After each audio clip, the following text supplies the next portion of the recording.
Boker Tov les filles, j'espère que vous êtes en pleine forme Bezrat Hashem. Aujourd'hui, on va parler des merveilles de la création. Dans notre ritza permanente, est-ce que vous prenez le temps de regarder le soleil se lever ou se coucher?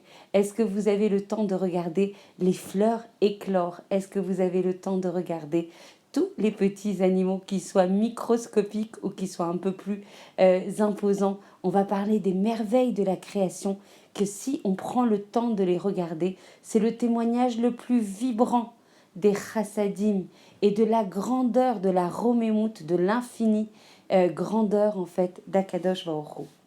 L'incroyable beauté d'un coucher de soleil, la précision inouïe d'une cellule humaine, la violence des tempêtes, de la foudre, des tremblements de terre, lo alenu. Tous ces miracles du quotidien sont autant de signes qui viennent nous rappeler la présence d'Akadosh Baruch Hu. Pourtant, nombreux sont ceux qui conduisent sur l'autoroute le soir aux heures de pointe sans même jeter un coup d'œil au soleil qui se couche, au ciel flamboyant du crépuscule. D'autres élèvent beaucoup d'enfants, de nombreux enfants, sans réaliser les innombrables miracles qui ont dû permettre leur existence. D'autres vont allumer machinalement la lumière, sans penser une seconde au pouvoir apparemment surnaturel de l'électricité. Tous ces cadeaux, et on en a des milliers comme ça que l'on peut expérimenter chaque jour, sont tellement extraordinaires, sont tellement en dehors du teva, en dehors de la nature, que la simple prise de conscience, de travailler sur ce da'at, sur cette prise de conscience, peut renforcer considérablement notre émouna en Akadosh Baruch Hu. Quand on récite les birkot à Shachar, donc les bénédictions du matin, juste après avoir dit Moda'ani, ont été instituées afin que chacun puisse prendre l'opportunité de saisir cette clé qui donne accès à la émouna et qui va remplir la journée de émouna Be'ezrat Hashem. Le but de ces brachot qu'on dit le matin, c'est de se connecter à Kadosh Baruch Hu et exclusivement à lui, et ce, toute la journée, sans discontinuité. Grâce à ces brachot, on réalise que chaque détail du quotidien est absolument pas un hasard, c'est un canal au contraire qui exprime la bonté infinie d'Akadosh Baruch Hu vis-à-vis de ses créatures. On réalise les nombreux miracles qui sont nécessaires pour qu'on puisse se réveiller, pour qu'on puisse fonctionner uniquement quand on ne les a plus à disposition, lo alenu. Alors que quand on réalise, on travaille sur ce da'at, que même le fait de se réveiller, que même le fait de se lever, que même le fait de voir, que même le fait d'entendre, c'est quelque chose qui est un miracle et une bonté infinie d'Akadosh Baruch Hu. Et se le rappeler tout au long de la journée va nous renforcer énormément dans notre façon d'être en chibour, en connexion avec Akadosh Baruch Hu.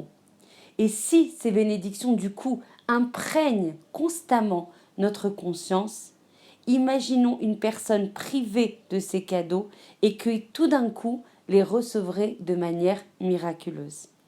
Quand on dit poker ivrim le matin, on doit ressentir le fait qu'on voit, on doit s'imprégner et ressentir l'impact de cette bénédiction.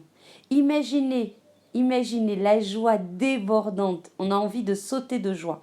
Un aveugle qui recouvre la vue et qui ouvre les yeux et qui aperçoit des couleurs magnifiques et des paysages et le visage de ses proches. On a envie, likfotz besimcha, de sauter de joie. On dit malbish arumim. Imaginez qu'on a la chance d'avoir des vêtements pour nous habiller. Et ça nous parle, à nous les femmes.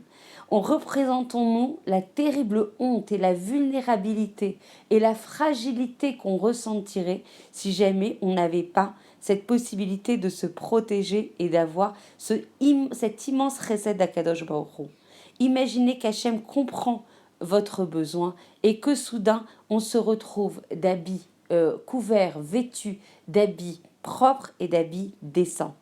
Zokef Kefufim, il redresse Akadosh Baruch Hu, celui qui est voûté. Imaginez votre corps, il est raide, il est endolori, vous avez mal partout. Il vous est même pas possible de lever la tête. Et en un instant, Hachem soulage votre douleur, relève votre tête et voilà que vous pouvez à nouveau marcher. Vous avez enfin un corps redressé, enfin un corps libéré de ses souffrances. Hanoten la yaef koar, combien ça nous parle. Il donne la force à celui qui est fatigué. Imaginez qu'à la fin d'une journée difficile, vous auriez besoin d'un repos bien mérité et vous devez encore veiller pendant un certain nombre d'heures. Vous n'aspirez qu'à une seule chose, détendre votre corps, relaxer votre esprit et reprendre des forces. Alors Hachem, il plonge le monde dans l'obscurité, il vous donne un lit douillet et vous offre le cadeau d'un sommeil réparateur. Franchement, il y a de quoi mais remercier Hachem à chaque instant. Regardez le nombre de chassadim, le nombre de technicités incroyables qu'Akadosh Baruch Hu met à notre disposition pour que l'ensemble de nos besoins soient pourvus. Et lorsqu'on se réveille, on a l'impression de renaître, on a l'impression d'avoir les forces pour recommencer une nouvelle journée. Chacun de ces exemples, chacune de ces brachot qu'on doit faire avec le plus de conviction possible, doit nous aider à les chadesh et avodat Hashem, à renouveler notre avodat Hashem. Éviter qu'elle soit routinière, éviter que ça soit une habitude. Au contraire, dire à Kadosh Baruch Hu, toi, tu fais des efforts tous les matins. Ce n'est pas comme ça en claquant des doigts. Tu fais des efforts pour réinvestir en fait en nous ta émouna, en nous ton espoir, en nous tes bontés, alors que des fois on ne le mérite pas. Et bien nous aussi, on doit renouveler notre avodat Hashem. On doit remettre de la vibration. On doit remettre du désir de te servir. Parce que c'est la moindre des choses, c'est la moindre des gratitudes. Chaque fois qu'on voit et qu'on prend conscience des miracles quotidiens qu'Akadosh Baruch Hu nous déverse, on doit combattre l'habitude qui fait croire que tout va de soi, que tout est naturel, que chaque matin ça doit être exactement le même que le précédent. Le Khatam Sofer illustre cette idée dans un commentaire portant sur la manne, la nourriture qui est tombée du ciel pendant qu'on était dans le Midbar pendant 40 jours, dans le désert. Il remarque que la génération qui est sortie d'Égypte a, elle, ressenti très fort la force du miracle parce qu'elle avait conscience, parce qu'elle savait que ce n'était pas un processus normal où le pain est créé à partir des produits de la terre. Pour leurs enfants, en fait, le fait de recevoir le pain est devenu tout à fait normal. Le fait de recevoir ce pain venu du ciel était tout à fait normal. Là où ils virent un miracle extraordinaire, c'est quand ils rentrèrent en Eretz Israël et qu'ils aperçurent pour la première fois du blé germé du sol.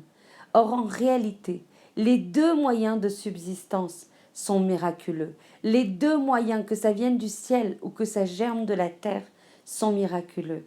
La différence de perception vient uniquement de l'idée que l'on se fait de la normalité. Donc en fait, misez en ce matin, où on partage en fait ce cours matinal pour celles qui ne les ont pas encore faites, investissez très fort dans les birkot hashachar, investissez en fait dans l'intention, investissez dans la compréhension pour vibrer de tous ces miracles qu'Hachem en fait déverse sur nous et nous prodigue chaque matin avec une emuna shlema, avec une chemla, mamash, avec une source de bienfaisance incroyable. Et grâce à cette birkot hashachar, on prend conscience de tous ces miracles, on devrait avoir envie, comme quelqu'un qui nous donne des cadeaux inestimables. Imaginez, vous avez un ami ou une amie qui vient justement vous donner un cadeau, qui vous réjouit, qui a un cadeau mais infini. Vous n'avez pas envie de lui rendre ça toute la journée, vous avez envie de lui prodiguer tous les bienfaits. Et bien aujourd'hui, en récitant ces birkot hashachar, et demain, Be'ezrat Hashem, il faut renouveler, il faut revibrer pour la avodat Hashem. Il faut lui donner un autre angle de lecture, il faut travailler sur le da'at, qu'Hashem c'est celui qui est le plus proche de nous, c'est celui qui veut notre bien, c'est celui qui nous désire, c'est celui qui nous aime plus que tout au monde. Et là en face, on doit multiplier tous les moyens pour lui rendre ce bien. Faire son ratson même si ça nous coûte. Faire son ratson même si on ne comprend pas. Faire son ratson en dépassant sa nature. Faire son ratson en cassant sa nature. En cassant son ami et lui dire avec tout ce que tu me donnes, alors que des fois je ne le mérite pas.